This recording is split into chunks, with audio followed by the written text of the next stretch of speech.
सबसे पहले तो मैं आप सब से हाथ जोड़ के प्रणाम करता हूं और हमारे वर्ग के बहुत मान एक संत है जिनके आपके साथ में जयकारा के साथ मैं अपनी बात शुरू करता हूं। श्री कालूराम जी महाराज की।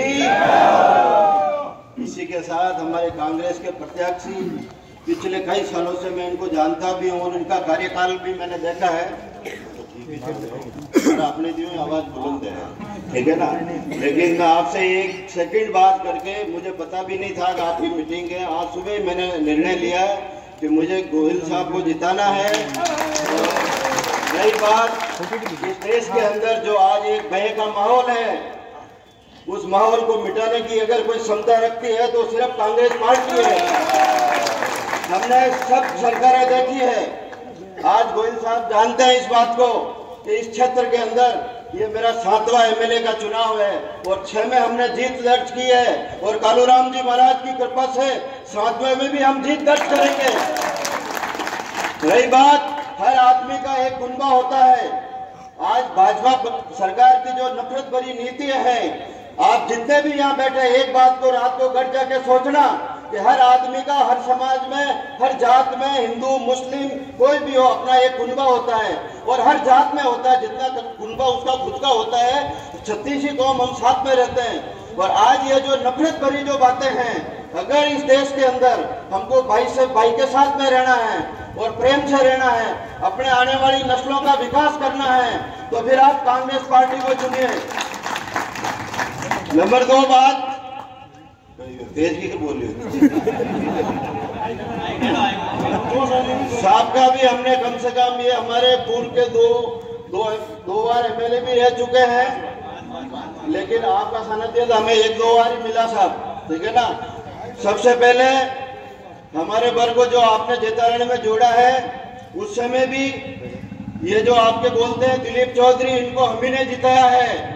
हमें हमारा भी कुनबा है। वैसे तो मेरे परिवार में 1000-2000 लोग रहेंगे, लेकिन 36 कौम में मेरे 20,000 लोग रहते हैं। तो इस ओम प्रकाश बागड़ी को अपना भाई समझते हैं। मेरे लिए इंसानियत और मेरी जाति हिंदुस्तानी के अलावा मेरा कोई धर्म ही नहीं है। उसके अलावा जो लोग कहते हैं भगवान श्री राम तो यहाँ बसते हैं। यहाँ मोदी जी ने मंदिर बनाया, उस मंदिर पे हमें भी गर्व है। हम भी हिंदू हैं, लेकिन हम तो सिर्फ अपने आप को एक हिंदुस्तानी मानते हैं। जो आप ये देश विरोधी बातें करते हो, अगर इस पार्टी से हम जुड़ेंगे कांग्रेस से, तो कल आपके और हमारे बच्चे आपस में नहीं लड़ेंगे। जो आज आप जो बीजेपी सरकार की नीति है, ये कहती है कि भाई से भाई लड़वाती है, उनको मैं पूछना चाहता हूँ तो क्या करें हम? आप जलालुद्दीन अकबर का बदला बब्बन मियां से लेंगे क्या? इस देश में सबको रहने का हक है। और नंबर 2 बात है, हमने कांग्रेस को भी सपोर्ट किया है। ऐसा नहीं, मैं 20 साल तक भाजपा की भी सेवा करता रहा और ये निर्दलीय विधायक दिलीप जी की भी 5 साल हमने सेवा की है। इन्होंने हमारी कोई सेवा नहीं की है और ना हमें जरूरत पड़ी है। हम तो एक सीधे और सच्चे आदमी हैं। रही बात मोदी जी में, मेरे में और अकबर मान में एक समानता है, हम तीनों अनपढ़ हैं। लेकिन उस परम पिता ने मेरे इस अंदर, जो मैं अपनी आत्मा की आवाज मान के बोलता हूँ, उसने मेरे को कॉन्फिडेंस दिया कि किसी की बात मत मानो, अपनी आत्मा की आवाज मानो। अगर तुम्हारी आने वाली नस्लों को तुम्हें लड़ाना है तो उस भाजपा को जिताना, नहीं तो इस कांग्रेस पार्टी का साथ देना। आप और हम दोनों बैठ के साथ में बैठेंगे।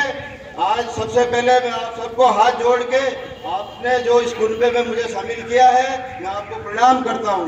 इसी के साथ गोहिल साहब को भी मैं जीत दिलाना चाहता हूं और हमारा अथक प्रयास रहेगा आपके साथ। और हर कौम, 36 कौम जो अपने आप को कांग्रेस के सिपाही मानते हैं, मैं उस सिपाही की तरह काम करूंगा और आपकी जो मीनार है उसकी नीचे वाली ईंट बनूंगा।